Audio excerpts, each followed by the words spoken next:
irmãos. Que a graça, a paz do Senhor Jesus esteja contigo. Amém. Como é bom estarmos na presença do nosso Deus. Saber que o nosso Deus é bom, Ele é bom em todo o tempo. E por isso devemos dar louvor ao nosso Deus. E saber que Deus nos chama para ser vitorioso em Cristo Jesus. E por isso eu chamo a cada um de vocês a se colocar de pé. Vamos estar louvando ao nosso Deus com essa canção, Espírito enche a minha vida. Que você possa derramar o seu coração diante do nosso Senhor Jesus. Que você possa erguer suas mãos e adorar o Senhor e dizer: Senhor, estou aqui, quero encher do Teu Espírito Santo nessa noite. Que o Senhor possa tomar a direção da sua vida. Que o louvor possa chegar e alto trono do nosso Deus. Louve ao Senhor Jesus.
Sermos igreja do Senhor, como é bom estarmos louvando ao nosso Deus. E essa próxima canção que vamos estar louvando ao nosso Deus diz como o nosso Deus é formoso, como o nosso Deus, Ele é um Deus majestoso, como Ele é um Deus único, um Deus verdadeiro, que não existe outro Deus como o nosso Deus. E por isso, com seu coração, exalte a Deus, exalte a Ele. E diz: Senhor, estou aqui para o Teu louvor. Louve ao Senhor, exalte ao nosso Deus.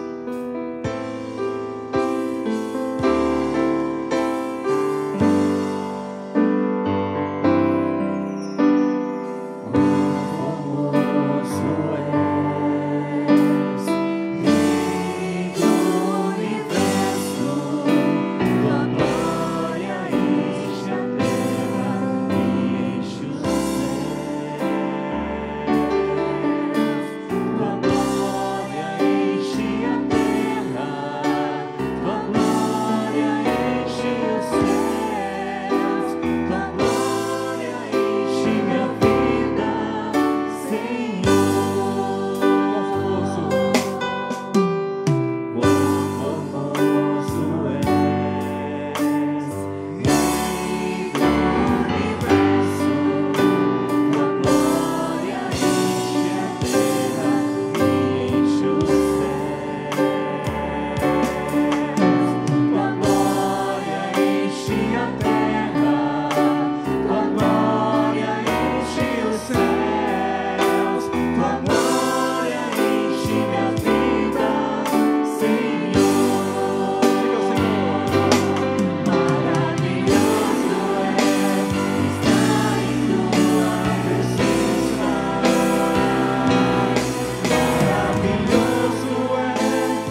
bom, é maravilhoso contemplar a Tua face, Senhor, e saber que o Senhor é formoso, o Senhor é maravilhoso. Como é bom, Senhor, tocar Tuas vestes e saber que o Senhor está no controle de todas as coisas.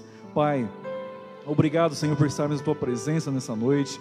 Abençoe cada irmão aqui presente, cada irmão que está ouvindo na live a Tua palavra nessa noite, que vai ouvir a Tua palavra nessa noite, ó Deus, e possa tocando através do Teu Espírito Santo, ó Deus, que a Tua palavra possa ser ministrada com intrepidez, cada vez mais com ousadia, que nós possamos como igreja, Pai, ouvir a Tua palavra e guardar em nossos corações e falar da Tua palavra a cada pessoa que não conhece a Ti, Senhor. Abençoe a vida do pastor, ó Pai, abençoe cada um de nós, que possa ser um culto abençoado por Ti, Senhor. Essa é a minha oração, te louvando em nome de Jesus. Amém. Amém.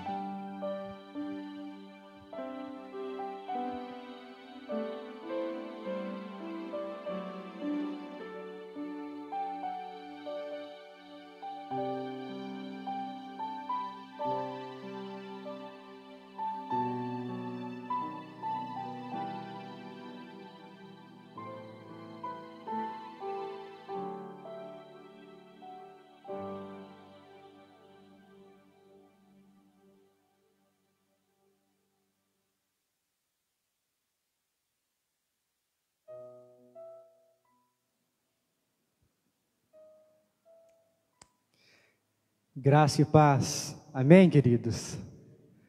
Que bom que nós estamos aqui nesta noite.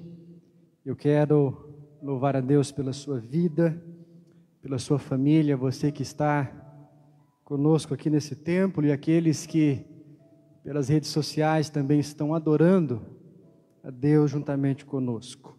Irmãos, antes de compartilhar da palavra de Deus, eu quero lembrar a amada igreja que no próximo sábado nós teremos ali na chácara do irmão Augusto, a chácara Elohim, teremos o nosso encontro do Ministério de Homens e Mulheres.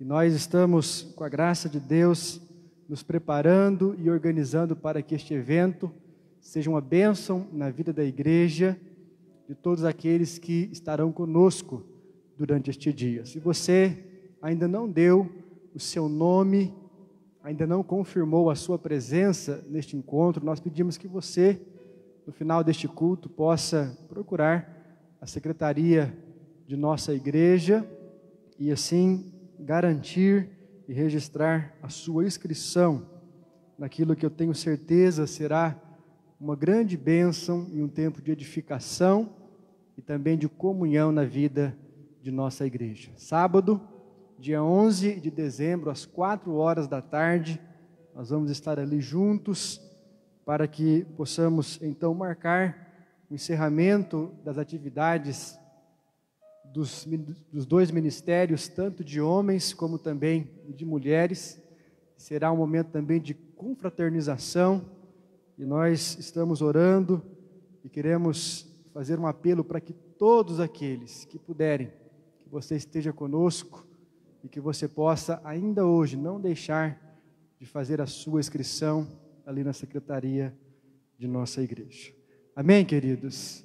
Vamos então à palavra de Deus. Convido você para que abra comigo a sua Bíblia no Evangelho segundo escreveu Mateus, capítulo de número 23.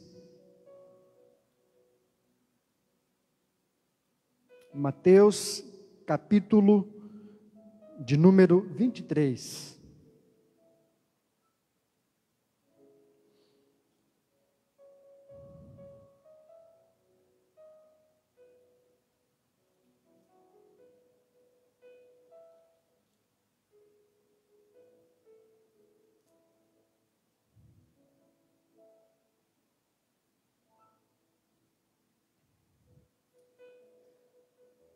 Nós estamos pensando com a amada igreja sobre o tema a cura de 2 cegos. E para você que não estava aqui ou que não pôde participar das pregações anteriores, eu quero lembrar os irmãos que nós começamos a refletir sobre esse tema a partir de Mateus, capítulo 9, do versículo 27 em diante. Você não precisa abrir a sua Bíblia, nesse texto agora, apenas para que você entenda como nós temos caminhado nessa série de reflexões, pois Mateus capítulo 9, a Bíblia vai falar de dois homens que eram cegos. Homens que eram cegos na sua vista física e que chegaram diante de Jesus e clamaram por um milagre, e então Jesus estende sobre eles a sua graça, a sua misericórdia e faz com que eles fossem curados instantaneamente. Na sequência do texto de Mateus capítulo 9, a Bíblia vai nos mostrar que os fariseus começam a questionar Jesus. Jesus, depois de curar aqueles dois cegos, ele vai também na direção de um homem que estava endemoniado. Jesus liberta aquele homem daquele espírito possesso. E a Bíblia diz em Mateus capítulo 9 que os fariseus, ou seja, os religiosos daquela época, começaram a questionar o que Jesus havia feito. E no versículo 34, a Bíblia diz que aqueles fariseus murmuravam e diziam que Jesus expulsava demônios, não pelo poder do Espírito Santo de Deus, mas em nome do maioral dos demônios. Aqui, queridos, claramente nós vemos neste texto da palavra de Deus que a pior cegueira não é a cegueira física, mas a cegueira espiritual. Aqueles dois cegos físicos compreendiam e podiam ver com os olhos espirituais quem era Jesus. No versículo de número 28, a Bíblia diz que, tendo Jesus entrado em casa, aproximaram-se os cegos e Jesus lhes perguntou: credes que eu posso fazer isso? E eles responderam: sim, Senhor. Eles chamam Jesus de Senhor. Eles reconhecem que Jesus não era um profeta qualquer, um líder qualquer, mas ele era o próprio Filho de Deus.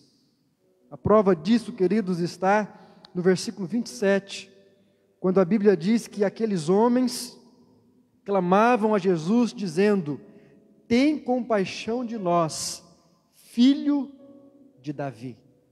A expressão filho de Davi, queridos, era a expressão usada por alguém que sabia que Jesus era o Messias. Alguém que reconhecia em Jesus a função ou o ministério de libertar não só a nação de Israel, mas toda a raça humana do jugo do pecado. Esse texto nos mostra que existem dois tipos de cegos: os físicos e os espirituais. E nós vimos semana passada, queridos, quem são esses cegos espirituais que não querem ver. Jesus fala sobre eles claramente em Mateus capítulo 23, a partir do versículo de número 1, quando a Bíblia diz assim: então falou Jesus às multidões e aos seus discípulos: na cadeira de Moisés se assentam os escribas e os fariseus. Fazei e guardai, pois, tudo quanto eles vos disserem, porém não os imiteis nas suas obras, porque dizem e não fazem. Eles atam fardos pesados e difíceis de carregar, e os põem sobre os ombros dos homens. Entretanto, eles mesmos nem com o dedo querem removê-los. Praticam, porém, todas as suas obras, com o fim de serem vistos dos homens, pois alargam os seus filactérios e alongam as suas franjas, amam o primeiro lugar nos banquetes e as primeiras cadeiras nas sinagogas, as saudações nas praças e serem chamados de mestres pelos homens. Vós, porém, não sereis chamados mestres, porque um só é o vosso mestre, e vós todos sois irmãos. A ninguém sobre a terra chameis vosso Pai, porque só um é o vosso Pai, aquele que está nos céus. E nem sereis chamados guias, porque um só é o vosso guia, o Cristo. Mas o maior dentre vós será o vosso servo, e quem a si mesmo se exaltar será humilhado, e a quem a si mesmo se humilhar será exaltado. Ai de vós, escribas e fariseus, hipócritas, porque fechais o reino dos céus diante dos homens, pois vós não entrais, e nem deixais entrar os que estão entrando. Ai de vós, escribas e fariseus, hipócritas, porque devorais as casas das viúvas, e para justificar, fazeis longas orações. Por isso, sofrereis juízo muito mais severo. Ai de vós, escribas e fariseus, hipócritas, porque rodeais o mar e a terra para fazer um prosélito, e uma vez feito, o tornais filho do inferno 2 vezes mais do que vós. Ai de vós, guias cegos, que dizeis: quem jurar pelo santuário, isso é nada. Mas se alguém jurar pelo ouro do santuário, fica obrigado pelo que jurou. No versículo 17, Jesus diz de novo: insensatos e cegos.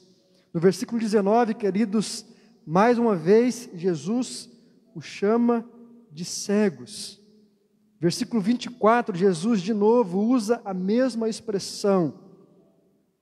E então, ele vai conduzindo o seu discurso e cada vez mais expondo o coração perverso, profano, hipócrita daqueles homens que não tinham uma visão espiritual clara. O que esse texto nos ensina, queridos? Que aqueles cegos, eles não queriam ver. E hoje em dia, infelizmente, ainda há cegos deste mesmo tipo. E nós estamos compartilhando com a igreja sobre o perigo de nós nos tornarmos, talvez, cegos espirituais. Do perigo, às vezes, meus irmãos, de estarmos dentro de uma igreja ou de nos entendermos como pessoas religiosas que conhecem a Bíblia, que conhecem a palavra de Deus, que se relacionam com outras pessoas que assim o fazem, mas que não têm ou não possuem uma visão espiritual clara a respeito das coisas. Um dos maiores perigos, meus irmãos, na caminhada cristã, é nós nos tornarmos religiosos. Pastor, o que é alguém religioso? Alguém religioso é aquela pessoa que tem uma prática religiosa, ela vai à igreja, ela frequenta os trabalhos que são feitos no templo, ela conhece um código de doutrinas e às vezes até cumpre esses códigos, mas não tem uma verdadeira vida com Deus. É uma pessoa que está no piloto automático da sua vida espiritual. Ela não tem uma comunhão plena com o Espírito Santo. Ela simplesmente aprendeu algumas práticas. Ela simplesmente aprendeu alguns versículos da Bíblia, alguns vocabulários do ambiente evangélico, do ambiente cristão. Ela frequenta alguns lugares, ela tem uma rotina de alguém que supostamente serve a Deus, mas não há uma transformação genuína no seu ser. Algumas pessoas, queridos, religiosas sequer nasceram de novo, sequer tiveram uma experiência profunda com o Espírito Santo de Deus. E o que acontece com essas pessoas, meus irmãos, é que elas não crescem, elas não amadurecem na sua vida espiritual. E muito mais do que isso, Elas se tornam muitas vezes pessoas críticas, pessoas ácidas, pessoas que apontam o dedo para os outros sem olhar para as suas próprias mazelas. Esse grupo de pessoas religiosas, ele é muito caracterizado na Bíblia, e especialmente no ministério de Jesus, pelos fariseus, pelos religiosos daquela época. Talvez a sua pergunta hoje à noite seja: pastor, mas quem eram os fariseus? Os fariseus, queridos, eles eram uma classe de homens que conheciam profundamente a palavra de Deus. O termo ou nome fariseu significa zeloso. Eles tinham aquela prerrogativa de serem homens santos que zelavam pela sã doutrina. Eles eram uma vertente dentro do judaísmo, juntamente com os saduceus, que era uma classe sacerdotal muito culta, muito inteligente, mas que discordava dos saduceus em alguns aspectos. Aliás, dos fariseus em alguns aspectos. Os fariseus, eles eram tidos como homens da letra, que compreendiam a Bíblia no seu sentido literário. Os fariseus eram homens que tinham uma rotina espiritual muito correta. Não sei se os irmãos sabem, mas eles tinham a prática de orarem e de irem ao templo pelo menos 3 vezes por dia. O primeiro horário era às 9 horas da manhã. Todo bom fariseu, ele ia ao templo para ter então o seu momento inicial de oração. O outro horário era ao meio-dia, quando ele se colocava na presença de Deus pela segunda vez. E o último horário era às 3 horas da tarde, quando ele ia novamente ao templo e ali fazia as suas preces, as suas orações e oferecia o seu culto diante de Deus. Um fariseu, querido, era tão religioso que ele não se sentava, ele não comia com pessoas que não fossem da sua religião, ou que não tivesse a sua crença. Eles pensavam que um simples abraço com alguém que é pagão, ou com alguém que está em pecado, pudesse lhes contaminar. Por isso que os fariseus, eles tinham tanto medo e tanto receio de tocarem em pessoas com lepra. E quando Jesus fazia isso, eles ficavam assim, estonteantes diante daquela atitude de Jesus. Porque para eles, o fato de Jesus tocar num leproso, era como se Jesus estivesse se colocando numa condição de receber a contaminação do leproso. E eles não admitiam aquilo. O fariseu, querido, era tão religioso, mas tão religioso que ele não comia sem antes lavar as suas mãos. E ele via nesse gesto, não um gesto higiênico, antibactéria, até porque naquela época eles nem sabiam sobre isso, mas eles viam esse gesto de lavar a mão como um gesto sagrado. Por isso que eles questionavam os discípulos de Jesus, que muitas vezes não tinham esses rituais de lavar as mãos antes das suas refeições. Por isso que Jesus diz a eles que o que contamina não é o que entra pela boca do homem, mas aquilo que sai da sua boca. Porque para eles o estereótipo era mais importante do que o interior. Por isso que Jesus, por várias vezes, confrontando-os, vai chamá-los de hipócritas. Porque por fora eles eram lindos, uma aparência de santidade, oravam lindamente nas praças, nas sinagogas, davam esmolas, iam ao templo 3 vezes por dia, conheciam a Bíblia, sabiam de cor a Torá, ou seja, os 5 primeiros livros da Bíblia, mas ainda assim, eram considerados como homens cegos espiritualmente. Isso nos ensina, queridos, que conhecimento na caminhada cristã é importante, mas não é tudo.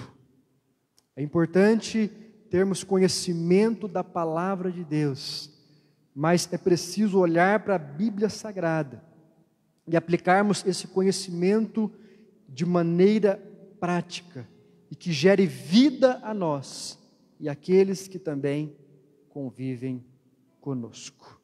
Então, eu creio que ficou claro para você que os fariseus, esses cegos que não queriam ver, esses religiosos, não eram qualquer tipo de pessoa. Talvez se você vivesse naquela época, você jamais pensaria deles, ou diria a respeito deles aquilo que Jesus disse. Mas como Jesus conhece o coração do homem, como ele sabia o que estava por detrás daquela aparência, ele nos deixa esse diagnóstico, mostrando e desnudando a alma daqueles homens, mostrando para nós que os cegos espirituais são, em primeiro lugar, como vimos nas semanas anteriores, aqueles que têm olhos para os defeitos dos outros, mas nunca para os seus. Os fariseus, eles queriam tirar o cisco do olho dos seus irmãos, mas eles jamais se preocupavam com a trave que estava diante do seu. Um cego religioso, querido, é aquele que fica sempre apontando o dedo. Está vendo lá? Olha aquele outro, aquele irmão, aquele líder, aquele casal. Ele só condena, ele só acusa, mas nunca olha para si.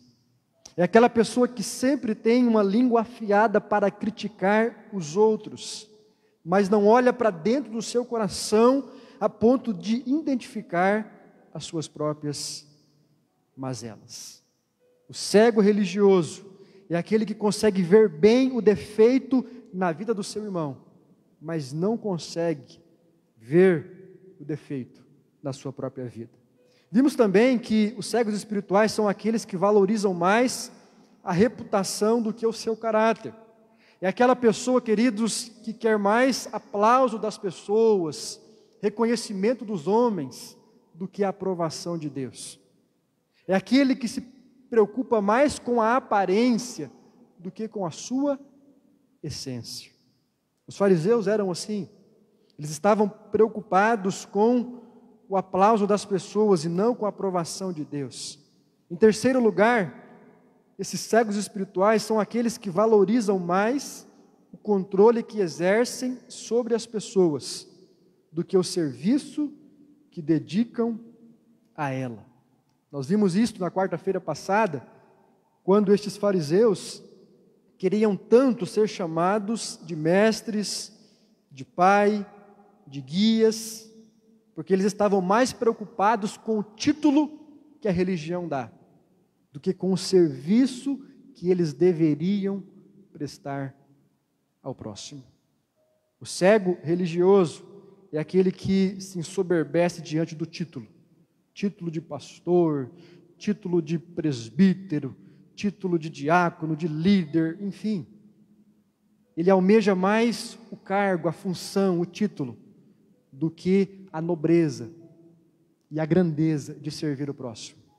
Deixa eu dizer uma coisa para você. Os títulos que nós temos na Bíblia para algumas lideranças dentro da igreja, eles são títulos que representam uma certa função. Então, o importante não é o título, mas o que aquele título exige, o que aquele título afirma a respeito de nós. Por exemplo, o título pastor, o que ele traz? A ideia de alguém que pastoreia, a ideia de alguém que cuida das ovelhas do rebanho do Senhor. O pastor é aquele que ensina, é aquele que orienta, é aquele que cuida, é aquele que deve estar com as suas ovelhas no dia da alegria ou no dia da tristeza. O pastor é aquele que deve alimentar o seu rebanho com a palavra de Deus. O pastor é aquele que deve exortar a ovelha quando ela anda por um caminho contrário à palavra. O diácono é aquele que serve. A própria palavra em grego traz a ideia de serviço. O presbítero é aquele que preside, aquele que coordena, aquele que orienta determinado trabalho. O bispo é aquele que supervisiona, é aquele que está com seu olhar atento sobre um grupo de pessoas, sobre um ministério ou sobre um grupo de igrejas. Ou seja, as palavras, elas trazem um sentido em si mesmo. São muito mais do que títulos, meus irmãos, mas são funções que nós exercemos dentro do reino. Mas no fundo, todos nós somos servos. Todos nós estamos embutidos no reino de Deus, independente do título, da função, do chamado. A essência, a raiz de tudo aquilo que nós fazemos é servir e se doar às pessoas. O cego espiritual não consegue ver isso. O cego espiritual sequer deseja servir as pessoas. Muitas vezes ele quer, sim, que as pessoas o sirvam. É aquele líder que quer extrair a lã das ovelhas. É aquele homem ou aquela mulher que não está preocupado com a vida e com a saúde espiritual do seu povo. Desde que ele esteja bem, desde que a sua família esteja amparada, está tudo certo. Assim, queridos, pensavam os fariseus. Eles estavam mais preocupados com a sua liderança, com os seus títulos, do que com o serviço ao próximo. E vimos também que os cegos religiosos são aqueles que escondem as suas ambições atrás de atitudes religiosas.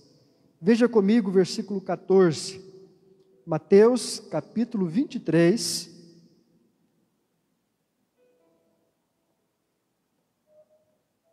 a partir do verso de número 14. Olhe comigo na sua Bíblia. Jesus diz assim: ai de vós, escribas e fariseus, hipócritas, porque devorais as casas das viúvas e para o justificar fazeis longas orações, por isso sofrereis juízo muito mais severo. Que tristeza, queridos. Aqueles homens estavam tirando os recursos, os poucos recursos, inclusive das viúvas, e para se justificar, o que eles faziam era longas orações nas suas casas, tentando passar aquela imagem de que eles estavam preocupados com aquelas mulheres. O que Jesus está mostrando aqui, meus irmãos? Que o cego espiritual é aquele que faz isso. Ele se esconde, ele se camufla nas atitudes religiosas. O seu interesse, as suas ambições são escondidas pelo púlpito, pelo dom, pelo talento, pela igreja, pela Bíblia, pela mensagem do reino. Ele vai camuflando os seus interesses mais pecaminosos, de visibilidade, de aplauso, quem sabe de recurso financeiro, de riqueza, de fama. Ele vai colocando a nomenclatura evangélica nas mais variadas partes da sua vida, mas a sua intenção sempre foi a sua glória, e nunca a glória de Deus. Falamos sobre esse grupo de pessoas como pastores que se enriquecem à custa de igrejas. Falamos desse grupo de pessoas como cantores evangélicos que estão mais interessados na fama e em vender as suas músicas do que em glorificar o nome de Deus. Pessoas que usam da religião ou usam da igreja para se promoverem, para promoverem a sua glória, a sua sabedoria, o seu conhecimento, o seu talento, o seu dom, mas nunca a glória de Deus. Essas são, queridos, algumas características daqueles que são cegos espiritualmente falando, que têm aparência de santidade, que podem estar na mídia, que podem arrebanhar em grandes multidões, mas não entendem nada a respeito de uma vida santa na presença de Deus. Não se engane, queridos. Os maiores homens de Deus, as maiores mulheres de Deus, estão no anonimato. Aqui eu não estou dizendo que alguém que é de Deus não pode ter grande visibilidade. Mas muitas pessoas que têm visibilidade, que têm mídia, muitas pessoas que têm multidões ao seu lado, não estão glorificando o nome de Deus. O que tem de igrejas pequeninas, o que tem de pessoas até mesmo simples, sem letra, sem muitos estudos, sem diplomas, mas cheias do Espírito Santo de Deus, fazendo a obra, servindo o próximo. O que tem de gente assim, querido, espalhado pelo nosso Brasil e pelo nosso mundo, nós jamais poderemos contar. Porque a verdadeira visão espiritual é para aqueles que obedecem à palavra de Deus e não se conformam com uma vida medida por esses religiosos. Hoje à noite, eu quero pensar com os irmãos sobre mais um aspecto da cegueira espiritual. Eu queria que você avaliasse este ponto comigo no versículo 24, quando Jesus Cristo diz assim: guias cegos, que coais o mosquito e engolis o camelo. O que isso significa? Quero pensar com os irmãos nesta noite sobre este texto, porque ele nos mostra que os cegos espirituais são, em quinto lugar, aqueles que coam o mosquito, mas engolem o camelo. E a sua pergunta é: pastor, o que significa isso? Coar um mosquito? Engolir um camelo? Do que Jesus está falando? O que significa esta expressão? Para que você entenda, nós precisamos ler alguns textos da Bíblia Sagrada. Antes de mais nada, eu quero dizer para você que este era um dito popular da época de Jesus. A cultura de Jesus entendia bem o significado de coar o mosquito e engolir um camelo. Talvez você que é do Ocidente, está aqui no século 21, não entenda profundamente o que Cristo estava dizendo. Por isso nós precisamos ler alguns textos da palavra de Deus. O primeiro deles está em Levítico, capítulo 11, versículo 23.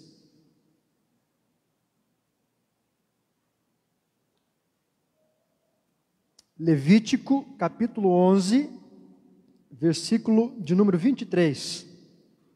A Bíblia vai nos mostrar, nesse texto da palavra de Deus, que o mosquito, ou a mosca, era o menor animal impuro que constava nas leis de restrições alimentares no Antigo Testamento. Eu não sei se você sabe, mas na lei de Moisés havia restrições de nível espiritual. Aliás, todas elas são de nível espiritual, mas havia aquelas restrições também de um nível educacional, de saúde, de cuidado com o corpo, de organização de uma sociedade. E esse texto que nós estamos lendo aqui é um desses textos que fala sobre a santidade no que diz respeito à saúde do corpo.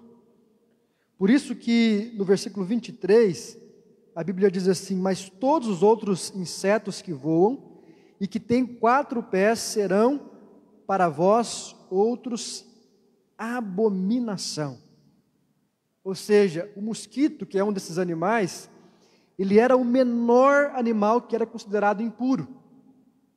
O judeu, quando olhava para um mosquito, ele sabia que ele era um símbolo de contaminação e de abominação ao Senhor. E isso, queridos, fazia com que os fariseus tivessem o hábito diário de coar as suas bebidas. Um fariseu, um religioso, ele nunca bebia uma água, que naquela época não era encanada, obviamente, mas ele nunca bebia qualquer espécie de líquido sem antes passar por uma peneira. porque ele tinha medo de que, em não vendo um mosquito, uma mosca que estivesse naquele líquido, ele pudesse ingeri-la. E então assim ser contaminado por aquele inseto. Então Jesus sabia do que ele estava falando. Jesus sabia que todos os dias aqueles religiosos literalmente coavam um mosquito, que era o inseto mais pequenino, pois aqueles fariseus não queriam se contaminar. Então veja, como eles eram meticulosos, como eles tinham assim uma aparência de santidade, como eles faziam um esforço tremendo para não contrariarem a palavra de Deus. Coavam um mosquito. Mas, em contrapartida, Jesus disse que, embora eles coassem esse mosquito, eles engoliam um animal muito maior, que era o camelo. Onde está isso, queridos?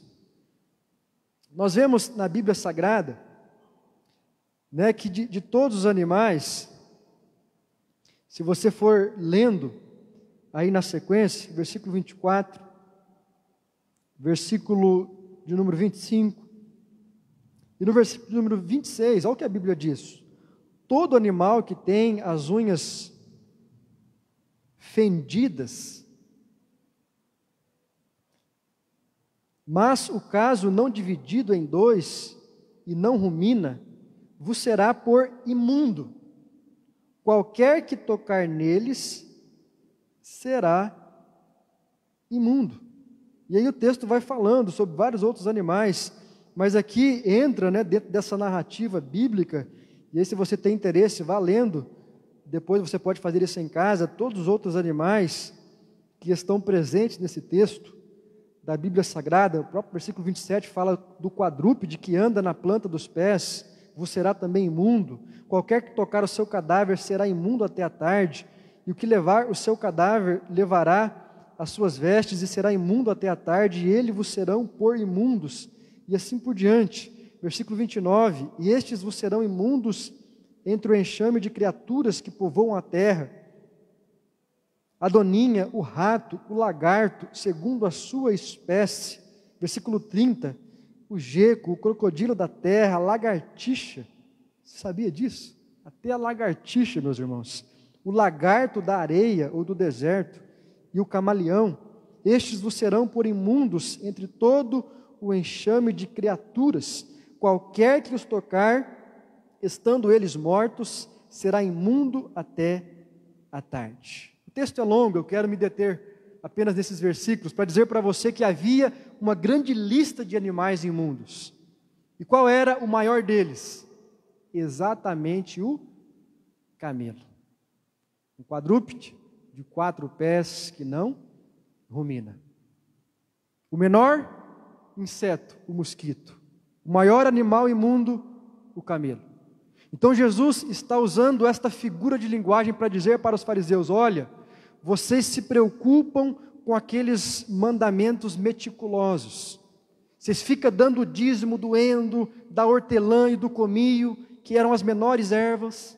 Vocês ficam se atendo às pequeninas coisas, aos mínimos detalhes, para passar essa aparência de que vocês são santos, corretos, mas em contrapartida vocês acabam engolindo o camelo, ou seja, vocês acabam se corrompendo com coisas piores. Vocês coam o mosquito, vocês se preocupam com as pequenas coisas, mas as grandes coisas, aquelas que podem levar a alma de vocês para o inferno, aquela que compromete a espiritualidade de vocês, vocês não estão nem um pouco preocupados. Jesus então, queridos, usa a figura desses dois animais, ou de um animal e de um inseto, para apresentar uma lição forte aos fariseus. Ou seja, coar um mosquito e engolir um camelo significa que os fariseus haviam perdido o senso de proporção. Quando eles olhavam para a palavra de Deus, eles se preocupavam demais com as coisas insignificantes, mas não tinham a mesma preocupação com aquilo que era muito maior, que representava pecados terríveis como a hipocrisia, a desonestidade, a crueldade, a ganância e assim por diante. O que está em vista aqui, queridos, é a hipocrisia dos fariseus. E é essa advertência que Deus também tem dado a cada um de nós. E a pergunta que eu faço para você nesta noite é: quais são os mosquitos que você tem coado? E quais são os camelos que talvez você tenha engolido? Pastor, o que é coar um mosquito? É você fazer como os fariseus, se preocupar com as pequenas coisas, aquelas coisas que todo mundo vê, aquelas coisas que estão por fora. O que é um mosquito? E veja bem, não é que o mosquito não é importante, mas o dízimo é um mosquito. Todo mundo está vendo. Vir no culto é um mosquito. Ler a Bíblia é um mosquito. Se vestir modestamente é um mosquito. Pastor, mas o mosquito não é importante? Ele é importante. Você tem que coar o mosquito, porque o mosquito também é pecado. Pastor, o que é o mosquito? O mosquito é a sua linguagem, as suas amizades, o ambiente que você frequenta. São mosquitos. Agora, o que são camelos? Aquilo que está aqui dentro, querido. As ambições, a lascívia, a pornografia, o adultério, a rebelião, a vingança, o ódio, o rancor. O que é um camelo? A desonestidade, a hipocrisia, a crueldade, a ganância. O que é um camelo? Se esconder atrás de coisas religiosas para elevar o meu nome. O que é um camelo? É quando eu não se preocupo com aquelas coisas que estão dentro de mim, que formam o meu ser, o meu caráter, a minha essência. Eu estou coando mosquito. Eu estou preocupado simplesmente com aquilo que as pessoas observam. Esses são os mosquitos. Mas aquilo que está aqui dentro, a idolatria ao dinheiro, o amor às coisas materiais, a inveja, a cobiça, isso é camelo. Quem são os cegos espirituais seguindo Jesus? Aqueles que com o mosquito, com aquela aparência, nossa, como eles são santos, eles não comem sequer um pequeno mosquito, mas em contrapartida, eles estão engolindo um camelo, aquelas coisas mais graves, aquelas coisas mais terríveis, que pode levar um homem e uma mulher também para o inferno, mas porque não são vistas pelos homens, acabam sendo desconsideradas. Pastor, como saber se eu sou um cego espiritual? Se você tem alguma dessas características. Se você ainda, querido, está se preocupando só com a aparência, só com aquilo que é visível, só com aquilo que agrega valor das pessoas que estão ao seu lado, e se você não olha para aquilo que está dentro do seu coração, para aquilo que Deus vê, para aquilo que só o Espírito Santo enxerga, deixa eu dizer uma coisa para você, você ainda é um cego espiritual. Você ainda não está conseguindo ver de fato o que é importante e o que é essencial na sua vida. A grande questão é, por que esses fariseus não queriam ver? Por que esses fariseus lutavam para confrontar aquilo que Jesus, inclusive, falava a respeito deles? Por quê, queridos? Porque eles não queriam mudança. Eles queriam continuar vivendo debaixo do espírito da religião. Porque a religião, ela é mais confortável. A religião é mais fácil. A religião só tem a ver com o homem. Não tem a ver com Deus. Para aqueles cegos espirituais saírem daquela cegueira, eles tinham que abrir mão de tudo que eles tinham construído. E aceitar que eles eram pecadores e que eles precisavam da graça de Deus como aqueles que eles condenavam. Está vendo por que era difícil?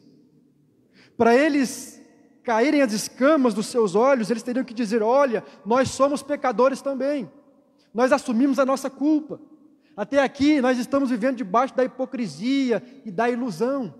Nós também precisamos de Jesus. E isso eles jamais iriam fazer. Eles não queriam perder a sua autoridade. Eles não queriam perder a sua reputação. Muitos acabaram perdendo a vida, muitos não ganharam a salvação, muitos ganharam aplausos dos homens, como disse Jesus, falando a respeito da oração, mas nunca obtiveram o aplauso e o reconhecimento a respeito de Deus. Eu espero que você, que está aqui nesta noite, membro da Primeira Igreja Batista em Aparecida do Taboado, você que nos vê pelas redes sociais, que você nunca permita que o inimigo ou que a religião possa cegar você.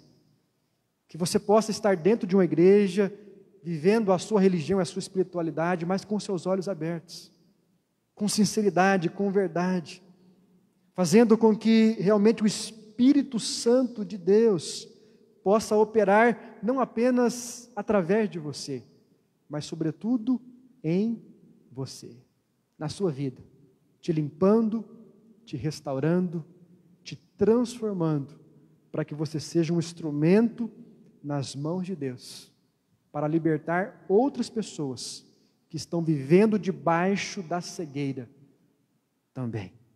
Jesus disse: como que pode um cego guiar outro cego? Como é que pode um fariseu, um religioso, guiar outra pessoa? Jesus disse: é por isso que vocês, quando fazem um prosélito, quando convertem uma pessoa, torna esta pessoa pior do que vocês. Ela vai ser agora 2 vezes, disse Jesus, 2 vezes, filha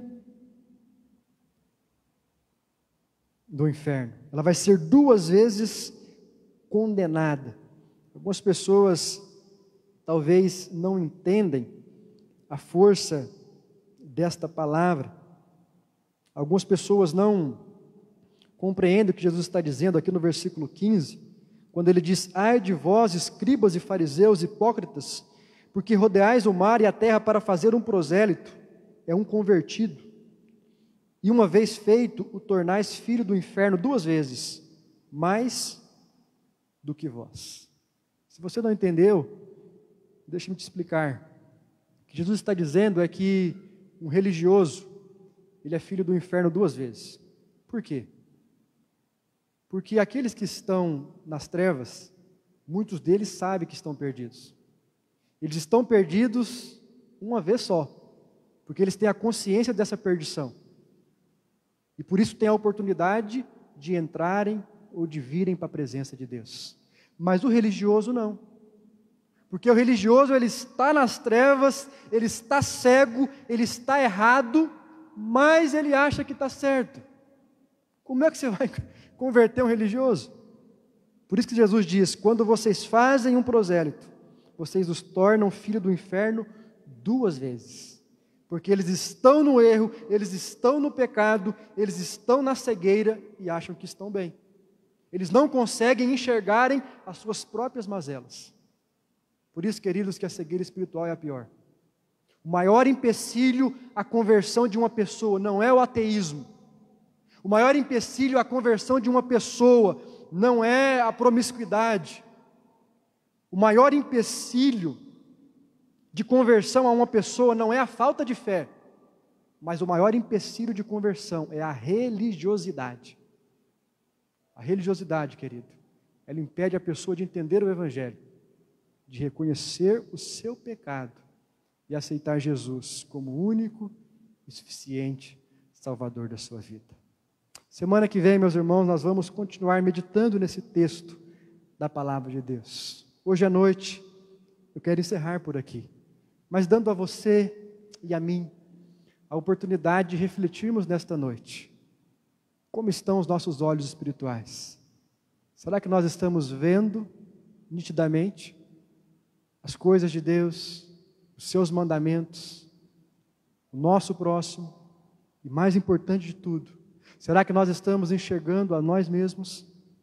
Será que nós estamos avaliando a nossa alma, o nosso coração e conduzindo as nossas vidas a partir da vontade de Deus? Que Deus te abençoe e que Deus possa ministrar esta palavra como uma semente no seu coração que você saia deste culto e que o Espírito Santo de Deus possa sempre, a cada dia, abrir os seus olhos espirituais, para que você viva uma vida frutífera, alegre e próspera na presença do nosso Deus. Amém, queridos? Eu quero orar com você, mas antes eu queria que você se colocasse de pé, enquanto a nossa equipe de louvor se aproxima. Eu quero convidar você para adorar a Deus com mais uma canção.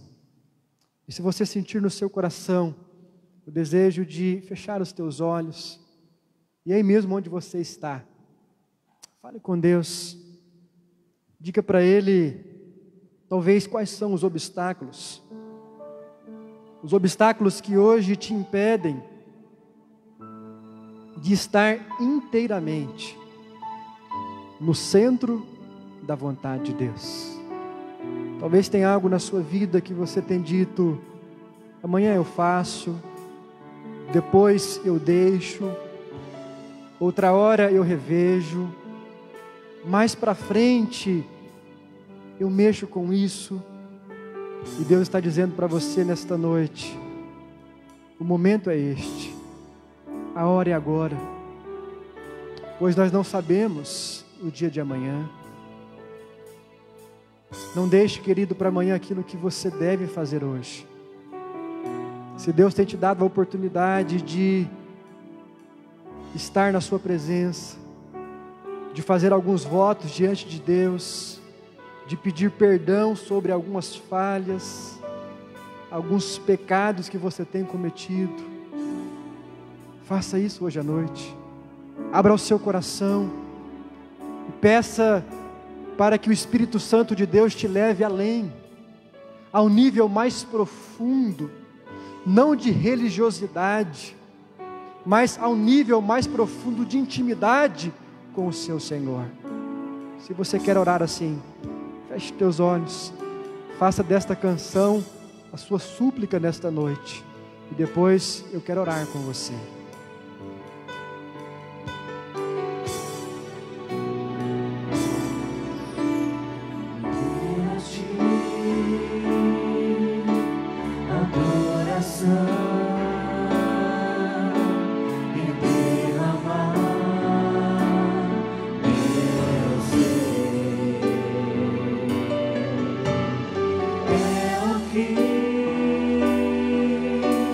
Meu coração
Senhor Deus, bendito Pai, nós te damos graças, ó Deus, e te louvamos pela tua grandeza, te louvamos, Pai, pela tua soberania e pelo teu cuidado sobre as nossas vidas. Pai, nós estamos aqui nesta noite, diante da tua presença, com o nosso coração aberto, com a nossa alma, ó Deus, clamando pelas misericórdias, clamando, Pai, pela bondade, pelo perdão do Senhor sobre as nossas vidas. Pai, tem misericórdia de nós. Quantas vezes nós nos estribamos no nosso próprio entendimento, e quantas vezes, Pai, sem perceber, nós nos tornamos cegos espiritualmente, e praticamos coisas que não são da vontade do Senhor para as nossas vidas. Quantas vezes, ó Deus, nós nos contentamos com a religiosidade, e nós perdemos aquela dimensão de um relacionamento profundo e intenso e verdadeiro e transformador com o Espírito Santo do Senhor. Pai, livra-nos desse espírito da religião, livra-nos, Pai, desse espírito do farisaísmo, de sermos pessoas que não enxergam corretamente as pessoas que estão à sua volta, e que não enxergam corretamente as suas próprias vidas.